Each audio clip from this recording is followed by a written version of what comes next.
Good afternoon, everyone. My name is Alea Harris. I am a member of the women's basketball team, and I am going to be reading to you guys today. Since you can't be in school and we can't come visit you guys to read to you in person, we thought it would be a great idea for myself and some other athletes to read to you virtually. So the book that I'm going to be reading to you today is a part of the Wilhelmina Rules series. It's a series of books that I really loved when I was a kid.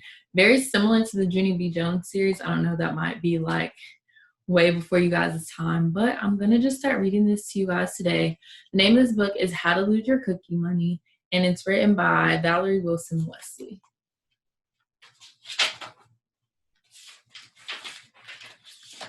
So chapter 1. Step 1. Agree to sell cookies. The cookie money was gone. Well, most of it anyway. 3 weeks ago, I had $25.75. I earned it by selling Girl Scout cookies. I kept the cookie money in the purple tin where I kept my birthday money. But dollar by dollar, quarter by quarter, dime by dime, I spent 20 whole dollars of it, and not one dime of it belonged to me. Now there was only $5.75 left. I, Wilhelmina Thomas, was in trouble. Big trouble. The kind of trouble where people look at you and just shake their heads. The kind of trouble that gets you punished for weeks. I was supposed to give the cookie money to Mrs. Jones, our troop leader, by the last day of Girl Scouts, but I got a sore throat and couldn't go to the meeting. The next week, my mom went back to work and couldn't drive me. Then my dad started graduate school, and our babysitter, Mrs. Cotton, doesn't drive. Then Mrs. Jones went out of town. Then our troop stopped meeting for the summer. Yesterday, Mrs. Jones called my mom and told her to bring the money to her house next Monday. That's a week from today. I don't know what I'm going to do. Willie, come downstairs and get your pancakes before they get cold, my mom yelled from the kitchen. Okay, I yelled back, but I knew the pancakes wouldn't go down. My throat was too tight. I shoved the purple tin into my desk drawer as far back as I could push it. I slipped on my socks, tied the laces on my sneakers, and went downstairs. I sat down at the kitchen table across from Tina, my big sister. Morning, stupid, Tina said. I breathed a sigh of relief. Tina said morning, stupid, almost every morning. My secret was safe. Tina, don't start the day calling Willie names. My mom gave Tina a warning look. Tina looked away and poured syrup on her pancakes. She drew a squiggly line with the syrup and then printed her name across her stack of pancakes. She dotted the I in Tina with a smiley face. She always does that whenever we have pancakes. My mom poured some coffee into her cup. She took a sip, looked at the clock, and gasped. Oh my, look at the time, she said. My mom works at a newspaper. She's always in a rush. The good thing about her working at the paper is that we always know what's going to be on the front page. The bad thing is Mrs. Cotton, our babysitter. Mom kissed me and Tina before she headed out the door. Tell Mrs. Cotton that there's tuna fish for lunch, and tell your dad to buy some food for Doofus Doolittle. Doofus Doolittle is our cat. His fur is black, and he has a pointed face and big golden eyes. He's the cutest cat I've ever seen. I spread some butter on my pancakes, picked up the syrup bottle, and held it over my pancakes. 10 dinky drops dropped out. I glared at Tina. She picked up a fork full of pancakes and nibbled on them. Syrup dripped off her fork onto her plate. Pig, I said. Just my luck. My dad was coming down the stairs and heard me. Wilhelmina, Dad wrinkled up his face into a frown. I don't want to hear any name calling this morning. But she called me stupid. And you told her not to call me that anymore, I said. Tina rolled her eyes. Tina, he still had a frown on his face. I've told you about that. I don't want to hear you say that word again. He poured some water into a kettle to make himself a cup of peppermint tea. But she always says mean things to me, Tina said. Tina, you're my big girl. You should know better. It's up to you to set a good example, my dad said. But that's not fair. She always gets away with everything just because she's younger than me. Tina banged her fork down on her plate with a frown. No, I don't. Yes, you do. You too, my dad shook his head. I want you both to stop right now. Doofus Doolittle came over and rubbed against my dad's leg. and he bit down to pat him. "Morning, Mr. D," he said to our cat.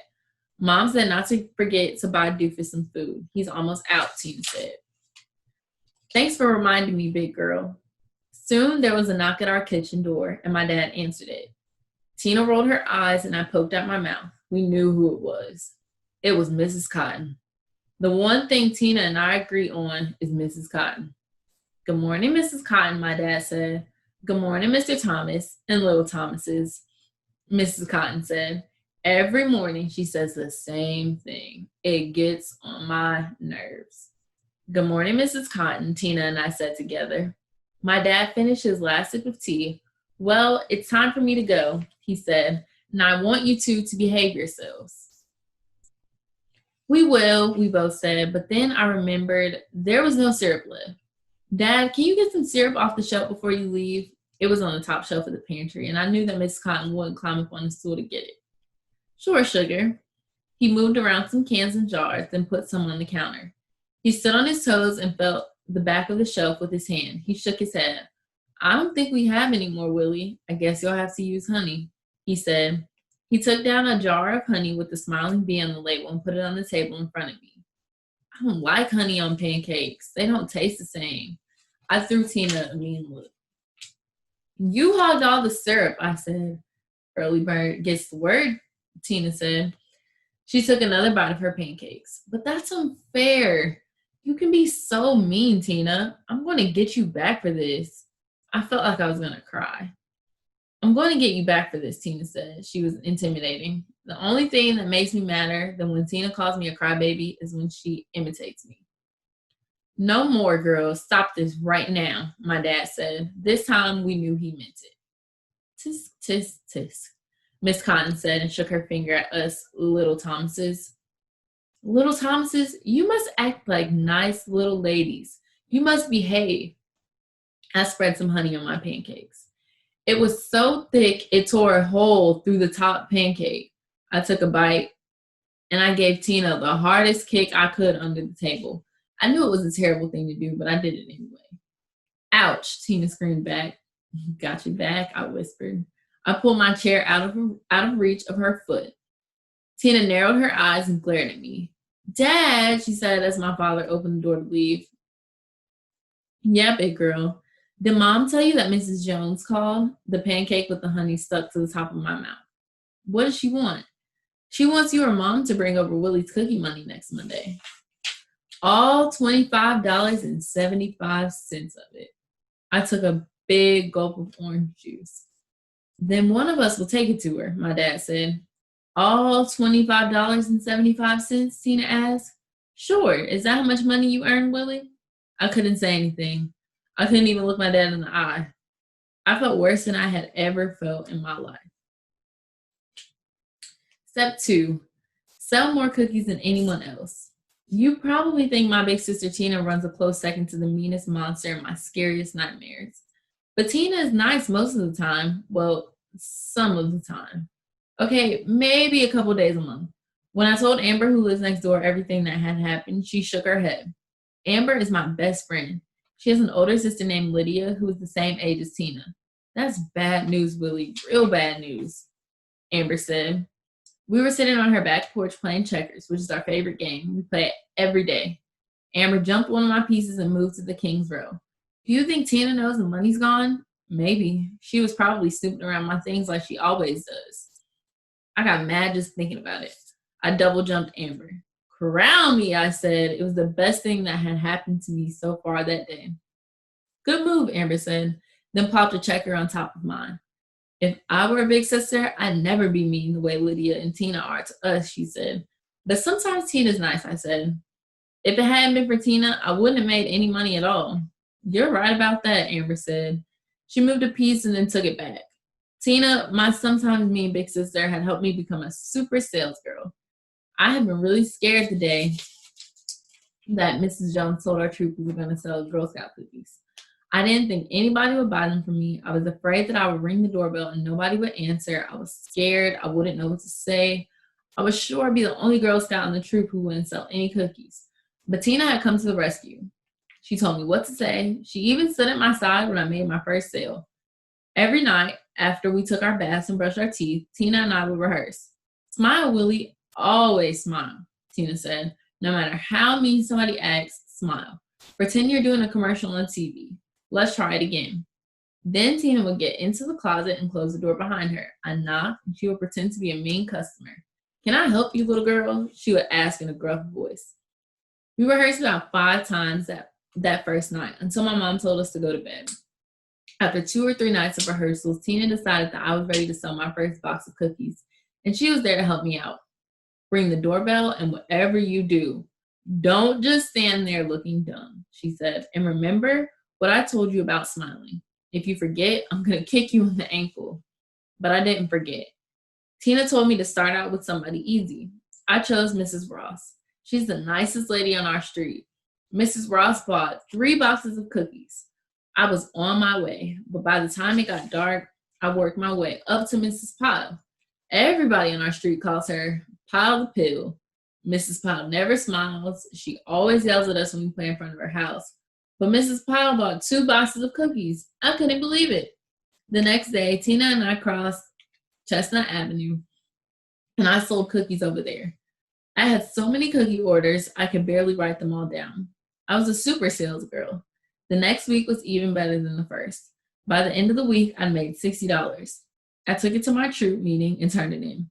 Mrs. Jones said that I had sold more cookies than anybody else, and it had all been because of Tina. The 3rd week, I earned $25.75. That was when my troubles began. Sometimes big sisters will look out for you when nobody else will, Amber said as she jumped me again. Then she said what I feared the most. You never told me what happened to the money, Willie. $20 doesn't just disappear. I spent it, I said, my voice quaking. You spent it? On what? Amber asked. But before I could say anything, Lana and Lena, the twins who live at the other end of our street, ran up on the porch. Amber didn't know it, but the answer to her question had just plopped down next to her. Chapter 3. Find a very worthy cause. Lena and Lana look exactly alike. They wear the same kind of sneakers, red and white, with blue shoestrings. They both have teeth missing in the same spot. They talk the same way, very fast. Lena and Lana have lived on our street for only about 3 weeks with their aunt, Mrs. Wynn. But I feel like I've known them forever. They're new kids, but they don't act that way. Before they came, Miss Wynn lived by herself. Her house is very old. The shutters on the windows are loose and hang to the side. The grass in front of the yard is very long. Before Lena and Lana moved in, Tina and Lydia used to tell me and Amber that her house was haunted. We believed them. A lot of kids on our street wouldn't ring Mrs. Wynn's bell on Halloween, but that's all changed now. Everybody knows the house is okay because Lena and Lana live there. The funny thing about Lena and Lana is that one always knows what the other one is going to say. One of them says something and the other one finishes her sentence for her. They are funny when they really get going. Amber and I could listen to them for hours. They started in right away when they joined us on the porch. Did you get the key from Aunt Wynn gave it to don't say, but she left it with, but that was don't say Thursday because, well, you had it Lana and Lena argue back and forth, beginning and finishing each other's sentences for the next 5 minutes. So who has the key? Amber asked him. Nobody, Lena and Lana said together. We're locked out again. We all laughed. That's bad news. Real bad news, Amber said. So why doesn't your aunt leave the key in a secret place? Lena and Lana shrugged, moving their shoulders in the very same way. So what are you going to do for lunch? It was close to lunchtime and I was starting to get hungry. Lana and Lena looked at each other and shrugged. The expressions on both of their faces told me the answer. Just then, Mrs. Cotton came walking down the street. Willie, Willie, Willie, she called out. She spotted me sitting on Amber's porch, and she came over to us. Thank goodness I found one little Thomas. Where's the other little Thomas? In her room, I said, where she's been all day. I didn't mean to sound fresh, but that little Thomas business was bad enough at home. I couldn't stand to hear it where everybody could hear it too. Well, it's time you came home too. It's almost time for lunch, Miss Cotton said, and then turned to go. I got up to leave. Lena and Lana both sighed together.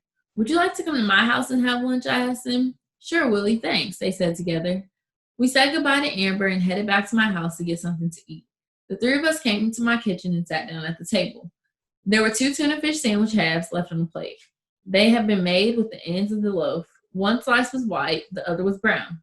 Neither had a crust. Tuna fish spilled from the sides of both. Tina had already taken the 2 good halves and was munching away. The ketchup bottle was next to her juice. Tina liked ketchup on her tuna fish sandwich. She put huge dots of ketchup on her plate. Then she dipped the end of her sandwich into the ketchup. Then she ate it. Tina is probably the only person in the world who likes ketchup and tuna fish. I picked up one of the ugly sandwiches. I watched Tina eat her tuna and ketchup sandwich. I put my sandwich back on the plate. I didn't feel like eating.